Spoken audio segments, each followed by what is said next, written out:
మనం పెద్దల పాదాలకు ఎందుకు నమస్కరిస్తాం?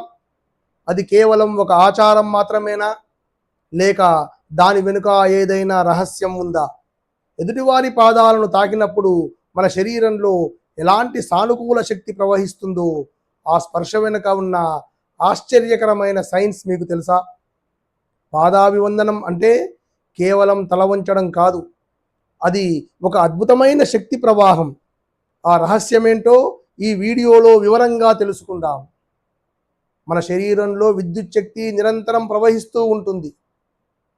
శాస్త్రీయంగా చూస్తే మానవ శరీరంలో శక్తి కేంద్రాలు తల నుండి ప్రారంభమై పాదాల వరకు ప్రవహిస్తాయి. దీన్ని సర్క్యూట్ ఆఫ్ ఎనర్జీ అంటారు.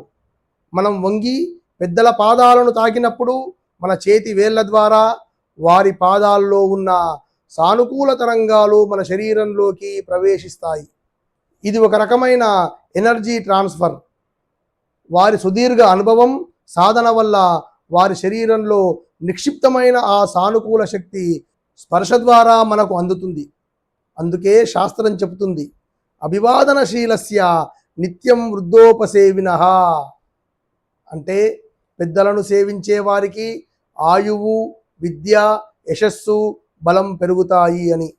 అది కేవలం మాట కాదు, ఒక నిఖార్సైన శక్తి మార్పిడి. మనం వంగి పాద నమస్కారం చేసినప్పుడు శారీరక మార్పులతో పాటు మానసిక మార్పులు కూడా జరుగుతాయి. మనలోని అహంకారాన్ని వదిలి వంగినప్పుడు మన హృదయం నుండి వినయం పుడుతుంది.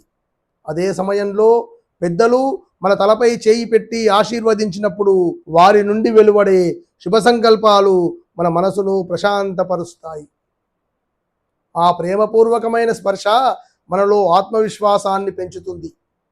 అందుకే పాదాభివందనం అంటే కేవలం కాళ్ళు మొక్కడం కాదు, అనుభవజ్ఞులైన పెద్దల నుండి వారి శక్తిని, దీవెనలను స్వీకరించడం. ఆ దీవెనలు మన చుట్టూ ఒక రక్షణ కవచంలా నిలుస్తాయి. మీరు ఎప్పుడైనా కష్టాల్లో ఉన్నప్పుడు లేదా కొత్త పని మొదలు పెట్టేటప్పుడు పెద్దల ఆశీస్సులు తీసుకోండి. ఆ స్పర్శలో ఉండే ప్రేరణ, ఆ దీవెనల్లో ఉండే శక్తి మిమ్మల్ని విజయ తీరాలకు చేరుస్తాయి. గుర్తుంచుకోండి, వినయం ఉన్న చోటికి విజయం వెతుక్కుంటూ వస్తుంది.